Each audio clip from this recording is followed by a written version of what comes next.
ज्ञान गुदरी में एक आचार्य जी थे, बहुत अच्छे ज्योतिष के विद्वान थे। पूज्य पंडित जी से भी उनका बहुत प्रेम था। अब पूज्य गुरुदेव भक्तमाली जी से भी उनका बड़ा प्रेम था। और पूज्य बक्सर वाले मामा जी तो जब भी आते थे, तो जब अपने पंडित जी के उत्सव में आते तो उधर से कुटिया आते समय उन पंडित जी को, आज आपको ध्यान होगा, इधर जो उड़िया बाबा का जो स्थान है उसके इधर इस तरफ सामने तरफ उनका स्थान था, वहाँ वो रहते थे। बहुत अच्छे विद्वान थे, श्री रामानुज संप्रदाय के थे आचार्य जी। मामा जी भी उनको प्रणाम करते थे, बहुत आदर करते थे। हम भी कभी कभी जाते थे उनके पास, जब समय होता तो घूमते हुए चले गए। बहुत मधुर संस्कृत बोलते थे वो, माने बहुत सरल और बड़ी मीठी। बस उनको ये पता चल जाए कि ये संस्कृत समझता है तो उससे हिंदी नहीं बोलते, उससे संस्कृत बोलते। वो भले ही हिंदी में बोले पर वो संस्कृत बोलते, और बाकी तो अपने सामान्य भाषा बोलते थे, बोलचाल की भाषा बोलते थे। तो हम कभी कभी जाते थे। एक बार हमसे बोले कि आप अपना जन्म का समय हमको बताओ। हमने कहा हमें तो पता नहीं है। बोले पता करके बताओ। तो हमने पता करवाया और उनको बताया। तो उन्होंने, ज्योतिष के विद्वान थे वो, और भी कई विषयों के विद्वान थे, उन्होंने देखा। अरे बोले आपको तो ये होने वाला है, जो घटना घटनी थी वो सब पहले ही बता दी उन्होंने, ये होने वाला है। अभी तो आप विद्यार्थी हैं, लेकिन ये समय आते आते, समय भी बताया उन्होंने, ये आते आते आप सन्यासी हो जाएंगे, साधु हो जाएंगे आप। अच्छा और क्या? बोले एक मठ के महंत हो जाएंगे। हमने कहा हम तो सपने में भी नहीं सोचते। बोले आपके सोचने से क्या है, आपके योग लिखा है, आपको आध्यात्मिक जगत का कोई पद मिलेगा। फिर बोले कि फिर ये बृहस्पति की दशा पूरी होते होते हो जाए, इसके बाद शनि की दशा शुरू होगी, ये कुछ उठा पटक करेंगे शनि महाराज। तो आप जिस स्थान पर रहेंगे उस स्थान को छोड़ के आपको भागना पड़ेगा। तो वैसे बहुत अच्छी है ऐसी, बोले हमने ऐसे ग्रह योग हमने देखे नहीं हैं, बहुत विलक्षण योग हैं आपके, बहुत अच्छा है, कोई घबराने की बात नहीं।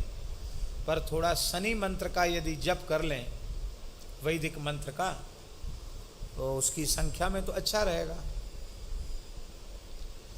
तो हमने महाराज जी से पूछा, भक्तमाली जी से, महाराज जी ऐसा ऐसा आचार्य जी कह रहे थे।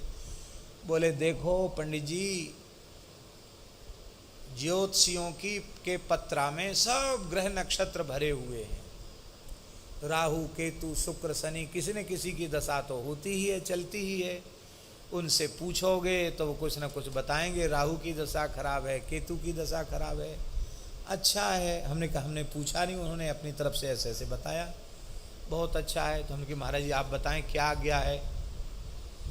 तो महाराज जी ऐसे ही सहज भाव से बोले, अरे बोले अब शनि के मंत्र का जप करें, फिर राहु के मंत्र का जप करें, फिर केतु के मंत्र का जप करें, जो अच्छा होगा या बुरा होगा वो जो भगवान चाहेंगे सो हो जाएगा, चाहे बुरा हो भला हो। अब राम राम छोड़ के 10 तरह के मंत्र कौन जपे, ये कहा उन्होंने। ये नहीं कहा कि तुम जपो या मत जपो, ये कहा राम राम छोड़ के 10 तरह के मंत्र कौन जपे, अच्छा होगा सो अच्छा ही होगा, बुरा होगा सो भी अच्छा ही होगा। इसमें काहे किस बात की घबराहट करना, राम राम करना। कितने मंत्रों का जप करोगे? और स्वाभाविक बात थी, हम पढ़ते भी थे और उतना समय नहीं था, कितने मंत्रों का जप करते हो। हमारा उत्साह ठंडा पड़ गया, हमने नहीं किया। अब उस समय हमने लिख लिया था कि हमको भागना पड़ेगा। वो बताते ये समय हो सकता है, इस महीने में इन तिथियों में आप भाग सकते हैं। तो हमारे मन में भी जिज्ञासा थी कि देखें पंडित जी का ज्योतिष। ठीक वही समय आया और मेरे मन में ऐसा तीव्र वैराग्य जगा, वैराग्य तो न पहले था ना अब, लेकिन उस समय ऐसा जगा भीतर से, थोड़ी सी अशांति आई। मैंने कहा क्या जंजाल में पड़ गए। अब एक झटके में निश्चय कर लिया कि अब हमको जाना है छोड़ के। और अब ऐसी रहनी से रहना है कि दुनिया हमको पागल समझे। यमुना जी के किनारे किनारे चलेंगे, राम राम भगवान नाम लेंगे और दूसरा कोई शब्द ही नहीं बोलेंगे, किसी के द्वार पर हाथ नहीं पसारेंगे। भगवान की इच्छा से कुछ पेट भरने को मिल गया तो ठीक है, नहीं मिला तो भी ठीक है।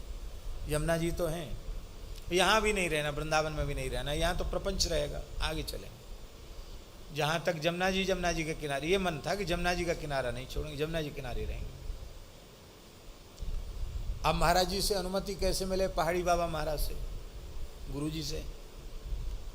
तो मंदिर में पूजा हम ही करते थे, हमको तो पक्का हो गया था निकलना है, हमको महंती वहंती सब छोड़ना है। तो महाराज जी के यहाँ सब काम उनसे पूछ के होता था, अपने मन से आप कुछ नहीं कर सकते, चाहे रोज वही काम करना है। हमने कहा महाराज जी आरती की आज्ञा। क्या आज्ञा है महाराज जी? आरती का समय था तो समझते तो पूजा करता है। अरे बोले बार बार क्या पूछना, जाओ जाओ। हमने कहा अरे 2 बार कह दिया जाओ जाओ, हो गई आज्ञा। अब हम ऐसी एक तौलिया लगाए खड़े थे, गर्मी का समय था, ऊपर भी कोई कपड़ा नहीं था, एक ही कॉपीन थी, कुछ नहीं। ना कक्ष में गए, ना कोई माला झोली उठाई, ना पुस्तक उठाई, ना जूता चप्पल पहना, एक कौड़ी फूटी, सीधे तीव्र गति से यमुना जी के किनारे चले गए। लेकिन जा नहीं पाए, पीछे कोई पड़ गया। और फिर अंत में यहाँ से पैदल पैदल भाग रहे थे, जा रहे थे, एक सज्जन मिले, ज़बरदस्ती उन्होंने गाड़ी में बिठा लिया और बोले आप कहाँ जा रहे हो? तो दिल्ली से आपको कहीं टिकट करा देंगे। हमने सोचा बनारस में यहाँ के लोग कम जाते, बनारस चले जाएंगे, एक बार तो बनारस चले जाएंगे। कुछ नहीं, न एक पैसा पास में, न दूसरी लंगोटी नहीं, केवल एक साफी थी, बस वही पहने थे। दिल्ली में जहाँ पहुँचे वहाँ अचला लंगोटी कपड़ा सब नया आ गया। और उन्होंने कहा महाराज इतने जल्दी टिकट तो बनेगा नहीं, कुछ दिन आप कुछ कथा सुना दो। हमने की कथा क्या सुना मैं? तो भक्तमाल जी की मूल पोथी उनके घर में थी। बोले करमेती बाई का चरित्र हम सुना देंगे। करमेती बाई का चरित्र सुनाने लगे। टिकट लेके आए तो विश्वनाथ जी का टिकट ना लाके अमरनाथ का टिकट लेके आए। बोले दिल्ली से श्रीनगर की फ्लाइट है, वहाँ से हम लोग अमरनाथ जाएंगे दर्शन करने। और सबका मन हो गया कि महाराज जी के साथ चलेंगे तो बढ़िया हो जाएगा। आपको तो शंकर जी के पास जाना है, चाहे विश्वनाथ जी जाओ चाहे अमरनाथ जी जाओ। चले गए अमरनाथ जी, हे आए। और जो समय उन्होंने बताया था उस समय गए, लेकिन किसी वस्तु के अभाव की अनुभूति नहीं हुई। भगवान ने दिखा दिया कि एक पैसा नहीं होगा तो भी गाड़ी वाले तैयार खड़े रहेंगे, और एक कपड़ा नहीं होगा तो भी कपड़ा मिलेगा, भोजन भी मिलेगा, और तुम्हारे पास रिक्शा भाड़ा न हो तो भी हवाई जहाज के टिकट की व्यवस्था हो जाएगी। ये भगवान ने दिखा दिया। कोई प्रतिकूलता नहीं हुई। बढ़िया से अमरनाथ जी का दर्शन, वैष्णो देवी का दर्शन सब करा के चले आए। और नहीं तो आज तो अब जाना बहुत मुश्किल है। उस समय हुआ है सो हुआ है। आए फिर बाद में पूज्य गुरुदेव शिव खाकचौक वाले महाराज जी के निकट आ गए। महाराज जी तो बड़े दुखी थे ही, प्रसन्न हो गए, हमारे आते ही प्रसन्न हो गए।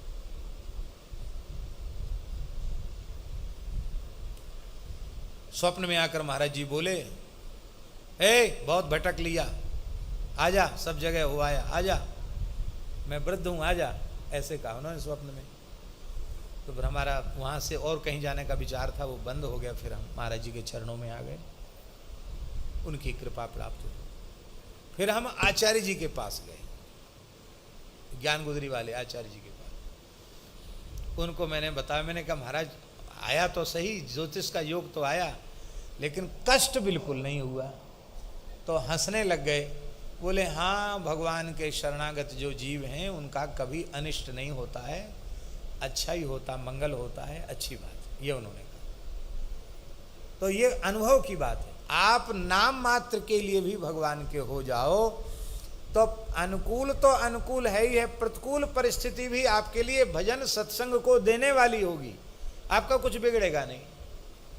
और भगवान के शरणागत आप नहीं हैं तो प्रतिकूल है ही है। आत्महत्या कर लेते हैं लोग प्रतिकूलता में, कहां क्या क्या नहीं कर लेते हैं। ज्यादा प्रतिकूलता आती तो और अधिक दुर्व्यसनी हो जाते हैं। ऐसा होता कि नहीं होता? दिमाग तो भजन में लगना नहीं है तो ऊट पटांग कामों में लग जाते हैं। इसलिए भैया नाम का आश्रय लो।